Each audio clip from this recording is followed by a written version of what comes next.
The box sat on Kate's bed like it had always been there. Wrapped in plain brown paper, no card, no name, no return address. Security guard Marcus Hayes spotted it during his evening rounds. The door to Kate's room was open just a crack. He paused. Something felt wrong. Kate Brennan had been gone for 3 days. She wasn't supposed to be back until Thursday.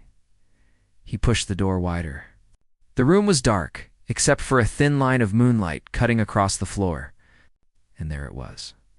Right in the center of her neatly made bed, a perfect square package, about the size of a shoebox. Marcus felt his chest tighten. He'd been working at Riverside Manor for 12 years. In all that time, packages didn't just appear in locked rooms.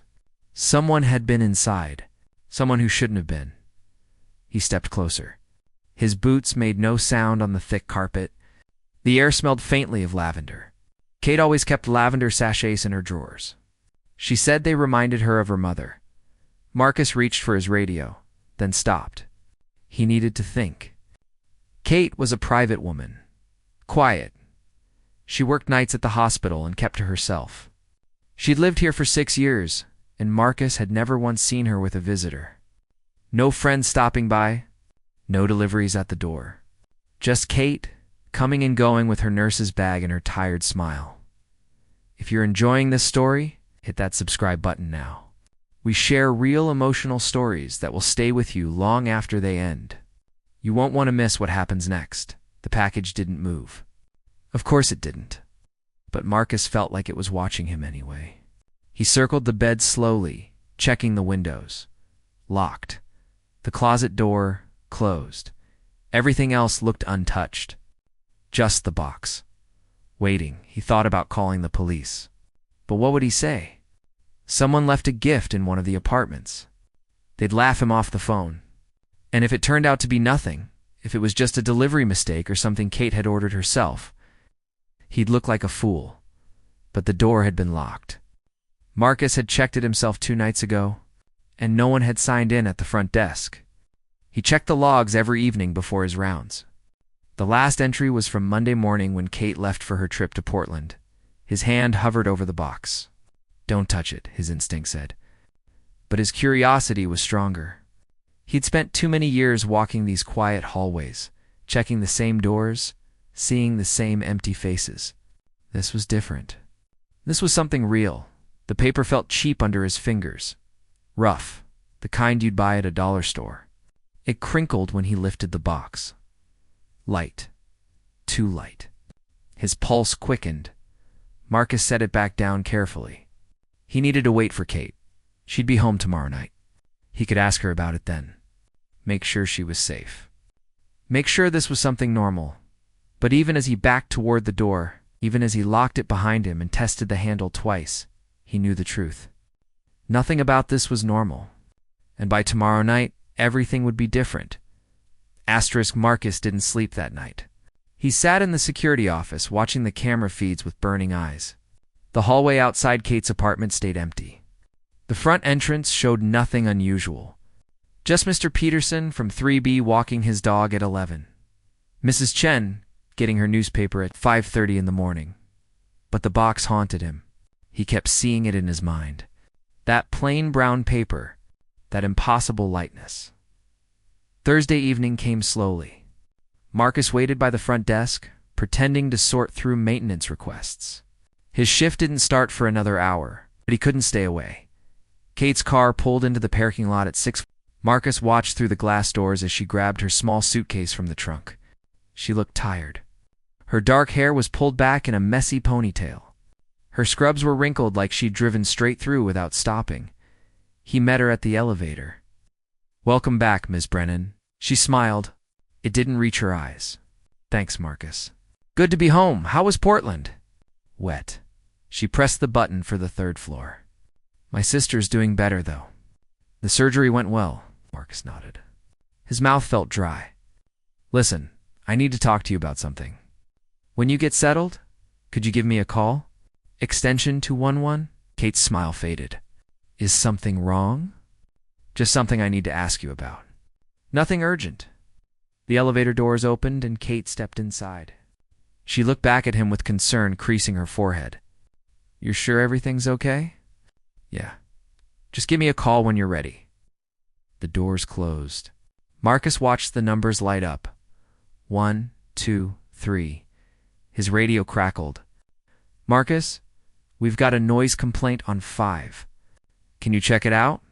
He sighed and headed for the stairs.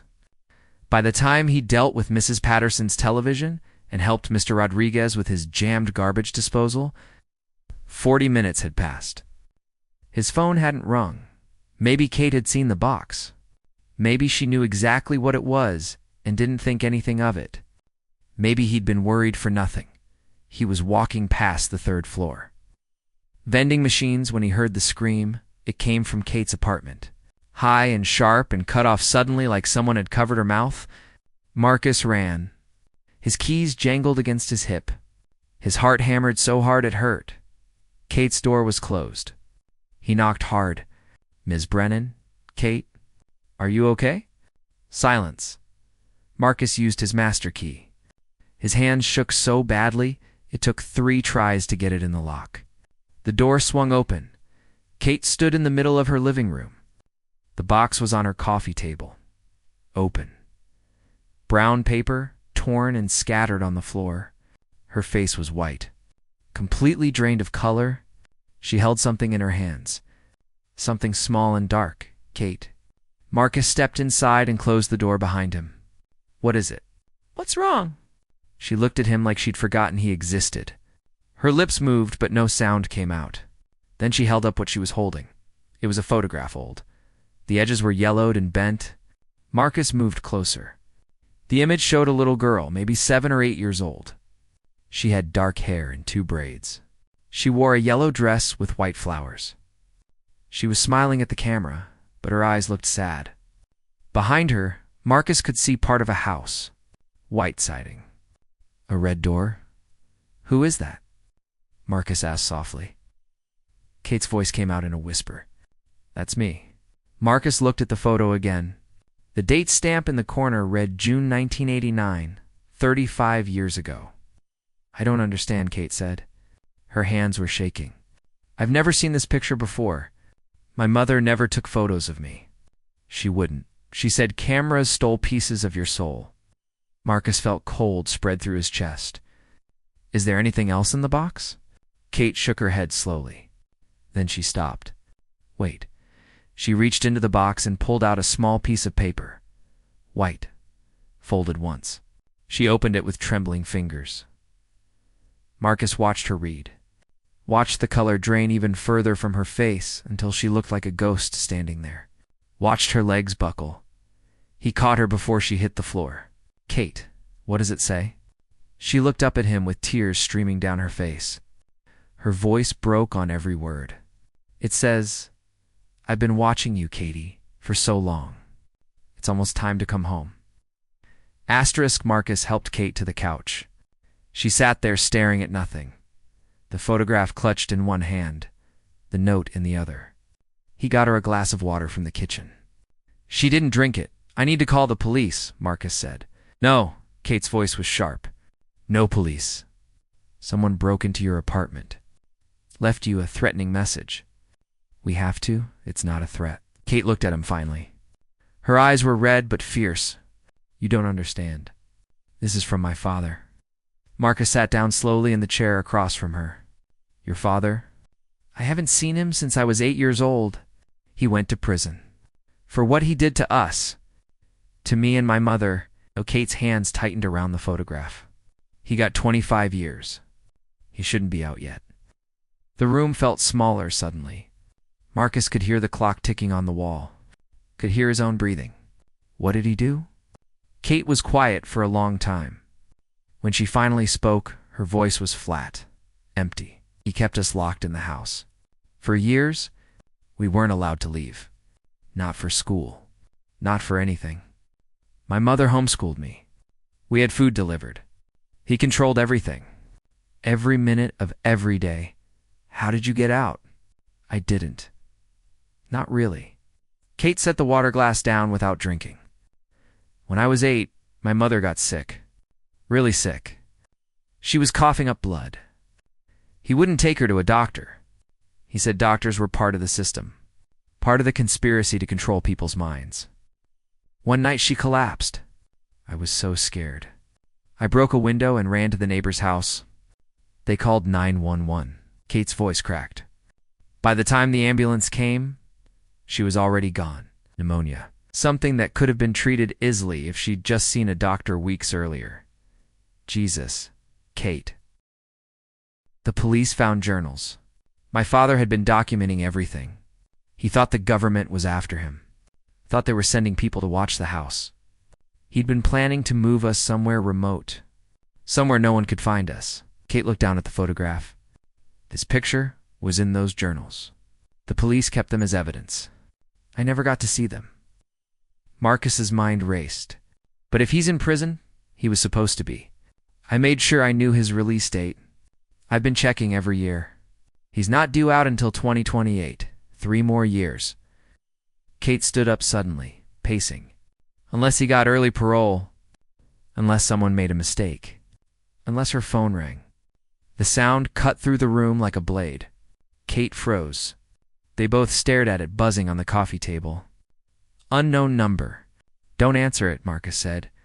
Kate picked it up anyway. Her hand shook as she swiped to accept the call. She didn't say anything. Just listened. Marcus watched her face change. Watched the fear turn into something deeper. Something that looked like grief. After 30 seconds, she ended the call. Set the phone down carefully.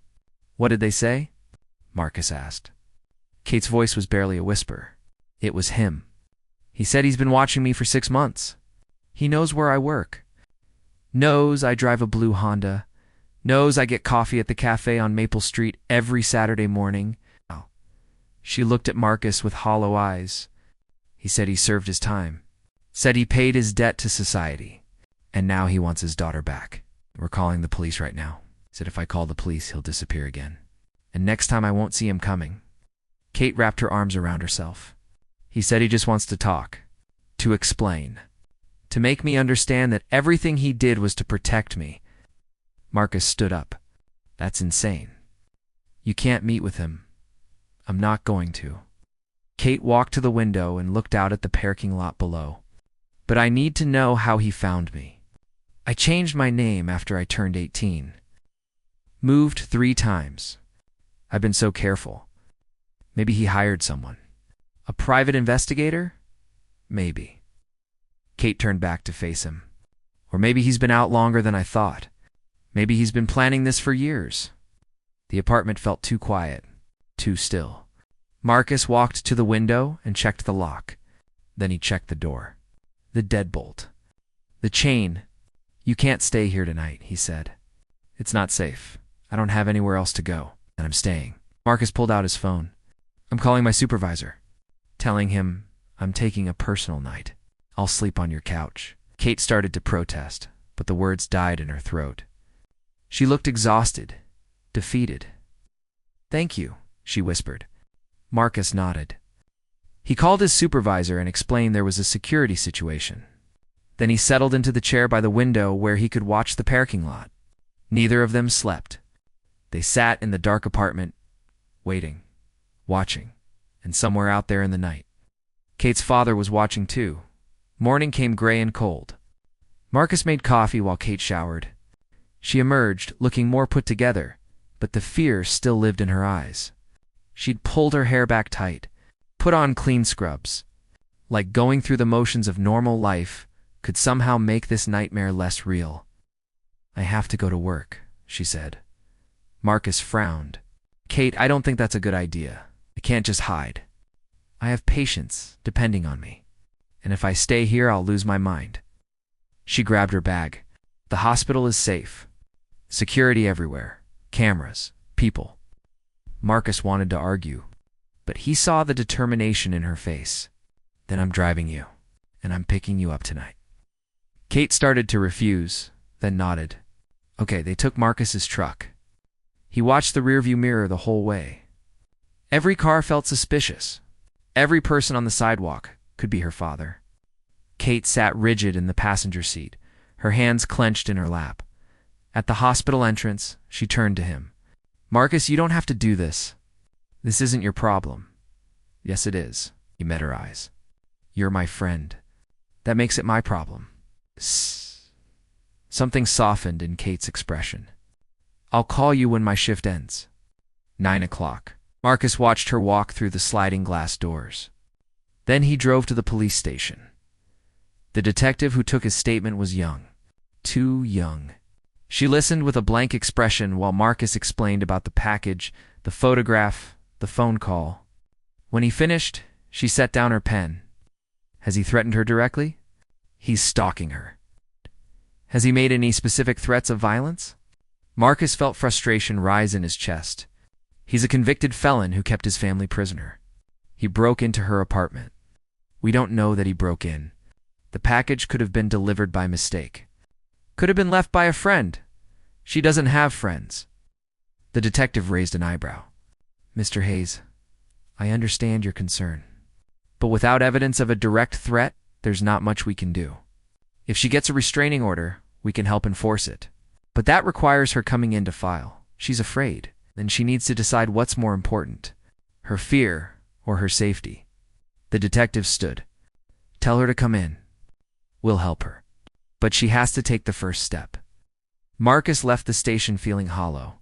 He drove back to Riverside Manor and checked the security footage again. Nothing. No sign of anyone entering Kate's floor. No sign of anyone suspicious in the building at all. But someone had been there. Someone had left that box. And if the cameras didn't catch it, that meant they knew where the blind spots were. Marcus spent the day reviewing every inch of footage from the past week. His eyes burned. His back ached. And then, at 2:47 in the afternoon, he found it Tuesday night. The loading dock entrance. A figure in dark clothes and a baseball cap. They moved quickly, keeping their head down. They used a key to open the service door. An old key. The kind maintenance used before they upgraded the locks 2 years ago. Marcus's blood ran cold. He zoomed in on the timestamp. 11:23 p.m., right during the shift change when the loading dock wasn't monitored. The figure was inside for exactly 4 minutes. Then they left the same way they came. He couldn't see their face. Couldn't tell if it was a man or woman.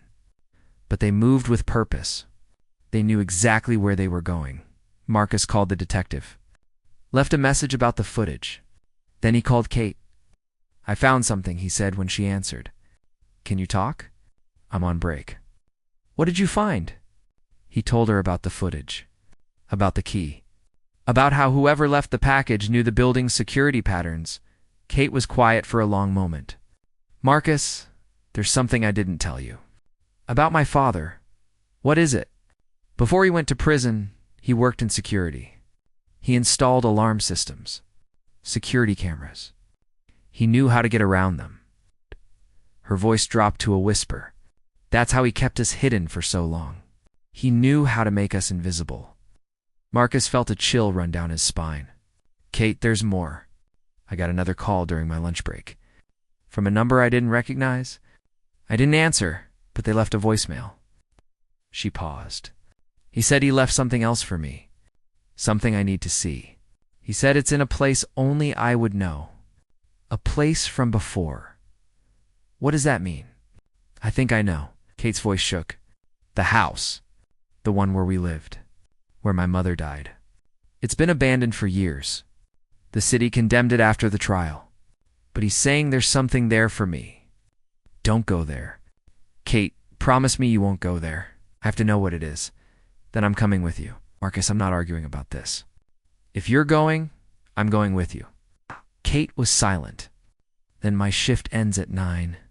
Meet me at the east entrance. I'll be there. Marcus hung up and stared at the security footage frozen on his screen.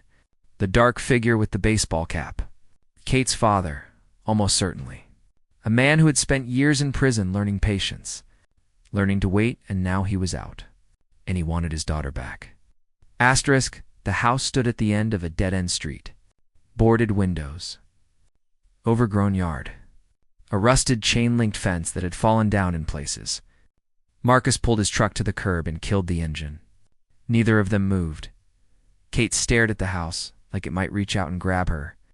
I haven't been here in 27 years. We don't have to do this. Yes, we do. She opened her door. He said he left something for me. Something that would explain everything. I need to know what it is. They walked through the broken gate. The grass came up to their knees, brown and dead. The front porch sagged in the middle.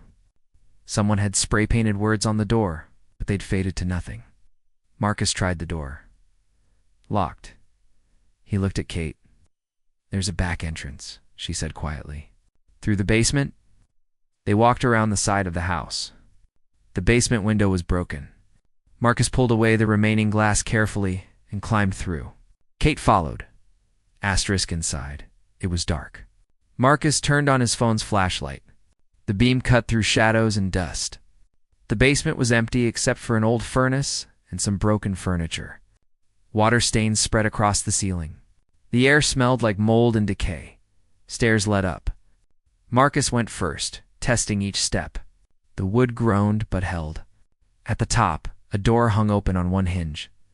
The main floor was worse than the basement. Wallpaper peeled in long strips. The carpet was black with mold. In what must have been the living room, an old couch sat torn and stained. Graffiti covered the walls. Kate stood in the doorway. Her face had gone pale.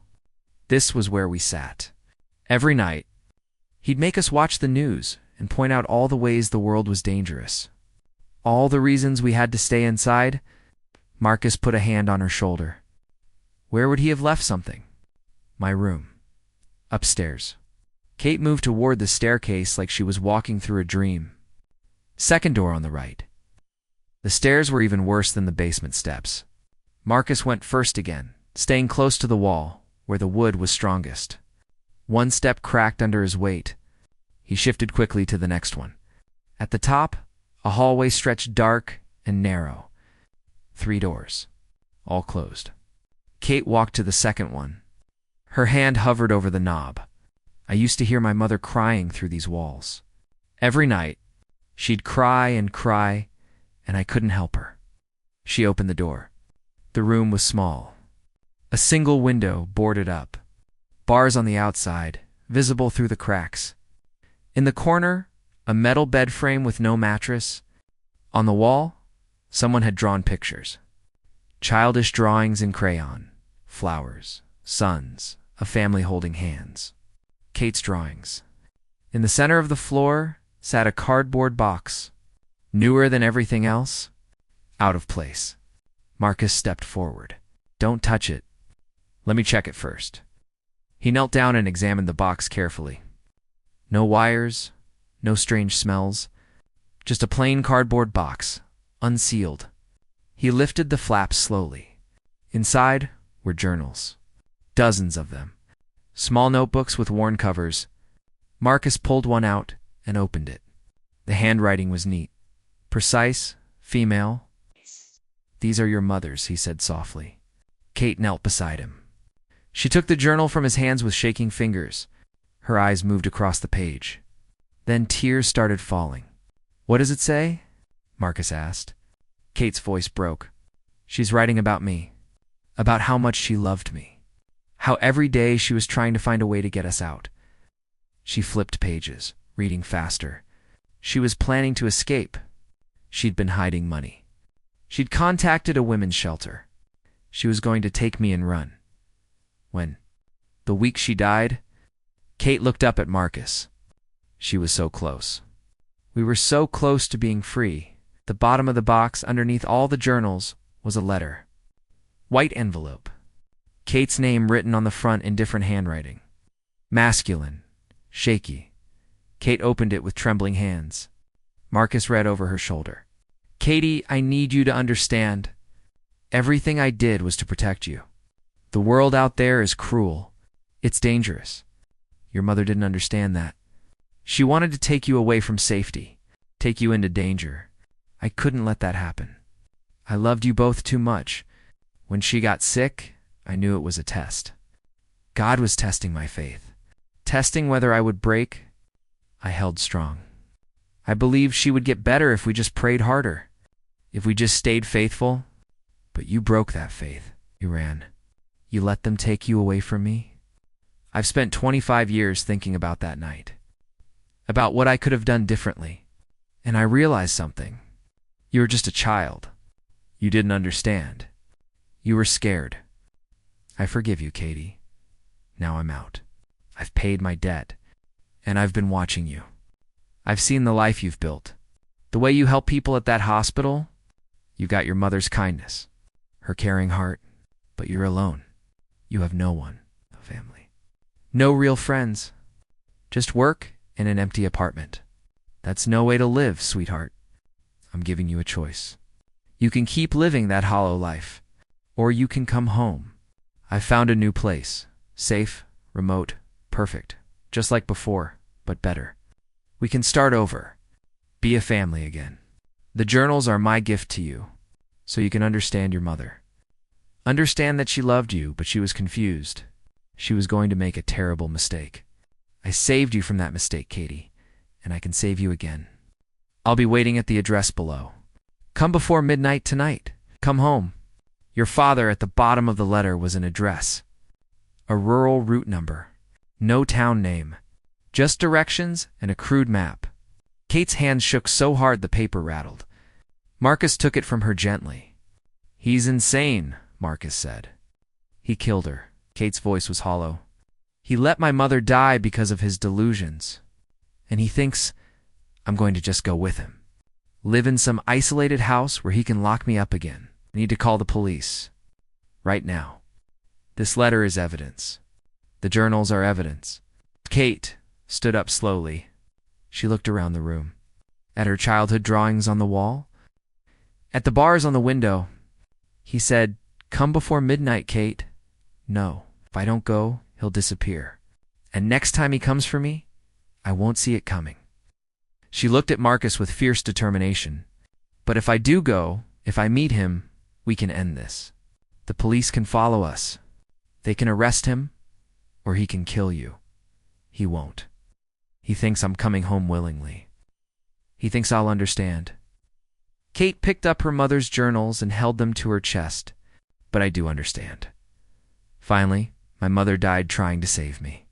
And I'm going to make sure her death meant something. Marcus looked at the letter again.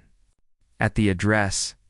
At the crude map showing a location deep in the woods, miles from anywhere, a place where no one would hear her scream. Then I'm coming with you, he said. Kate shook her head.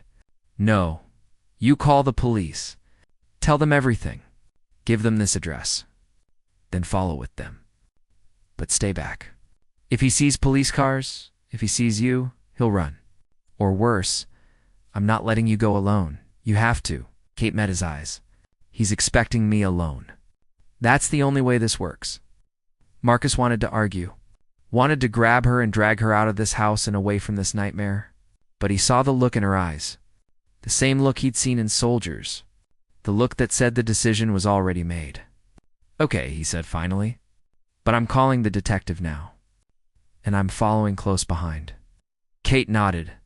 They left the house together, carrying the box of journals. And as they drove away, Marcus looked in his rearview mirror at the house, disappearing behind them. The place where a little girl lost her mother. The place where Kate's nightmare began.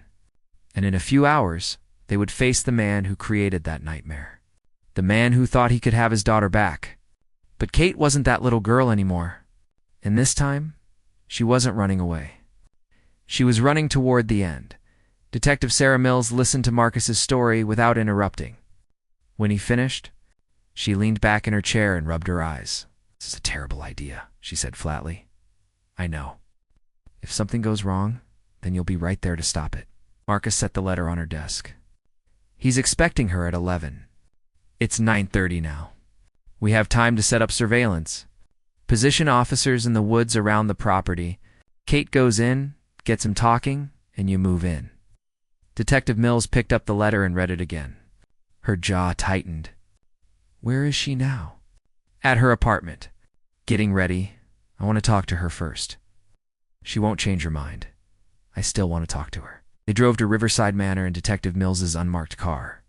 2 uniformed officers followed in a squad car. Kate was waiting in her apartment, dressed in jeans and a dark jacket. She'd put her hair in a ponytail. She looked young, vulnerable. It's Brennan. I'm Detective Mills. I need you to understand how dangerous this is. I understand. Do you? The detective stepped closer. This man held you and your mother prisoner for years. He let her die rather than admit he was wrong. He's delusional, unstable. If you walk into that house, there's a very real chance you won't walk out. Kate's voice was steady. Then make sure you're fast. Detective Mills studied her for a long moment. Then she pulled something from her jacket. A small device, barely bigger than a button. This is a wire. Audio only. We'll be listening to everything. If you say the word scared, we come in immediately. No matter what. Understood? Yes. We'll have officers positioned around the property. But it's remote. Heavy woods. It'll take us time to reach you. You need to keep him talking. Keep him calm. Don't antagonize him. Kate nodded. The detective attached the wire to Kate's bra, hidden under her shirt. Then she stepped back. Marcus tells me you're a nurse. That you're good in emergencies. I am. Then trust your training. Stay calm. Assess the situation. Look for exits. Detective Mills met Kate's eyes. And if you get a chance to run, you run. Don't be a hero. Kate managed a small smile. I'm not a hero. I'm just tired of being afraid. They left in a convoy. Detective Mills and Kate in the unmarked car. Marcus in his truck with one officer. 2 more squad cars behind them. Lights off. The address led them north, away from the city, into farmland that gradually turned to forest. The roads got narrower, darker. Marcus checked his phone. No signal. They were truly isolated now. At 10:45, Detective Mills pulled to the side of the road. They were still a mile from the address. In the darkness, Marcus could see officers spreading out into the woods, moving quietly, professionally. Kate got out of the car. She looked at Marcus. If something happens, she started, nothing's going to happen. But if it does, thank you for being my friend. For caring when no one else did. Marcus pulled her into a hug. She felt small against him, fragile. You've got this? He's going to be so surprised when the police show up. It'll almost be funny, Kate laughed. It sounded forced. Then she pulled away and started walking down the dark road. Marcus watched her go until she disappeared around a bend. Detective Mills touched her earpiece. Testing, Ms. Brennan. Tap your chest if you can hear me. Through the radio, Marcus heard Kate's voice. I can hear you. Good, we're moving into position now. Remember, the safe word is scared. They waited. Marcus paced beside his truck. 5 minutes. 10. Then Kate's voice came through the radio again. I see the house. Marcus held his breath. Through the earpiece, he could hear Kate's footsteps. Heard her breathing, fast, nervous. The lights are on inside. I'm going to the door. Knock, knock, knock. Silence. Then a voice. Male, older, cracked with emotion. Katie, is that really you? It's me, Dad. The sound of a door opening. Come in. Come in, sweetheart. I've been waiting. Kate's footsteps again. The sound changed. She was inside. Let me look at you. Her father's voice was thick with tears. You're so grown up. So beautiful. Just like your mother. The house is nice, Kate said. Her voice was steady, controlled. You fixed it up. For you. For us? I wanted everything to be perfect. Detective Mills spoke into her radio. All units, prepare to move on my signal. Marcus strained to hear. Kate's father was talking now, rambling, about the years in prison. About how he'd thought of Kate every day. How he'd planned for this moment. I read Mom's journals, Kate said. Silence. Then did you understand? Did you see that she was confused? I saw that she loved me. Of course she loved you. We both did. That's why we kept you safe. She was planning to take me away. She was making a mistake. His voice rose, sharp, angry. She didn't understand the danger. The world out there. Katie, it's worse now than it was then. Crime, violence, drugs, people hurting each other for no reason. People hurt each other inside houses, too. Kate's voice was soft but firm. Behind locked doors, where no one can see, I never hurt you. You hurt Mom. You let her die. That was God's will. Marcus's hands clenched. Detective Mills was already moving, speaking rapid commands into her radio. Officers converged on the house through the woods. Kate's voice came through the earpiece. Still calm. If you really loved us, you would have taken her to a hospital. I couldn't. They would have taken you away. They would have put you in the system. Foster care. Strangers raising my daughter? Instead, Mom died, and I grew up alone anyway. But you're here now. We can start over. I've learned from my mistakes, Katie. This time will be different. I won't lock the doors. You can come and go as you please, but you'll see. You'll see that staying here with me is better than being alone out there. Through the darkness, Marcus saw shadows moving. Officers surrounding the house. Getting into position. Kate's voice. Dad, I need to tell you something. What is it, sweetheart? I'm not alone anymore. I have friends. People who care about me. A life that I built for myself. Those people don't really know you. They don't love you like I do. Don't they love me better? Because they respect my choices. They respect my freedom. Silence. When her father spoke again, his voice had changed. Colder. What are you saying, Katie? I'm saying I'm not staying.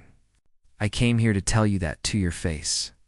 I came to tell you that I forgive you for what you did to Mom, for what you did to me. But I'm not that little girl anymore. And I'm not going to let you control me. You called them. Her father's voice was flat now, dead. Police. You brought them here. Yes. You betrayed me. No, I saved myself. The sound of movement. Fast. Kate's voice. Don't! Detective Mills shouted into the radio. Go, go, go. Marcus ran. He crashed through the underbrush, following the officers. Ahead, he saw lights. The house. Heard shouting, officers yelling commands. A gunshot cracked through the night. Marcus's heart stopped. He ran faster. Burst through the front door behind two officers. Inside, chaos.